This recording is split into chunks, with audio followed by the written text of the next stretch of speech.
Hello and welcome back to our private equity podcast series. Today, we'll be discussing what are the best private equity strategies for beginners. Whether you are an investor or an entrepreneur looking to raise capital, understanding the basic strategies used in private equity can be a game changer. Firstly, let's define private equity. Private equity refers to an alternative form of investment that involves buying and selling equity or debt securities of privately held companies. Unlike public companies, these companies are not traded on stock exchanges and are usually smaller in size. Private equity investing is typically only available to accredited investors, institutions, or high net worth individuals. Now, for beginners, one of the most common and straightforward strategies is the buyout strategy. The buyout strategy simply involves taking ownership of a company with the goal of increasing its profitability and selling it at a higher price point.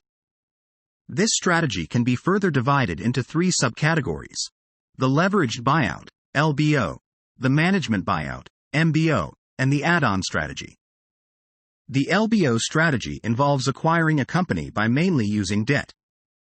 The buyers take control of the company's operations and use the free cash flows of the acquired company to service the debt used to acquire it. The MBO strategy, on the other hand, involves the existing management team of the company buying the majority stake. This strategy can be a great option for entrepreneurs who want to sell their companies to management teams that they trust. The third subcategory is the add-on strategy. This is when private equity firms acquire small to medium-sized companies and add them to an already established platform to create value. For example, if a firm owns a company that is a provider of logistics services, a strategy could be to acquire another company that provides warehouse management systems.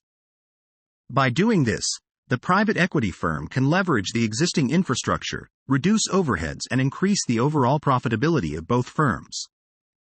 Another strategy that is worth considering for beginners is venture capital investing.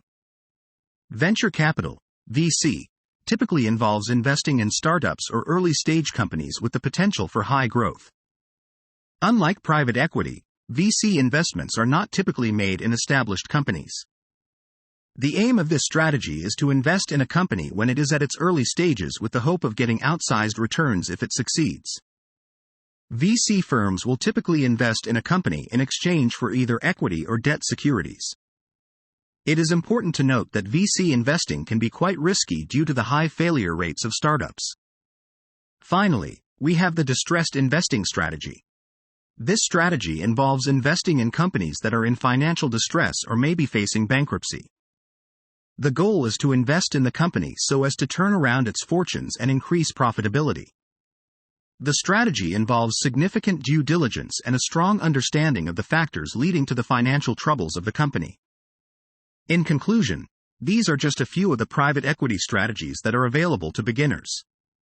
The key to success in private equity investing is to do your due diligence, have a strong understanding of the factors that drive returns, and work with experienced and reputable firms. Keep in mind that private equity investing is a long-term strategy and requires patience and discipline. We hope you found this podcast informative and thank you for listening.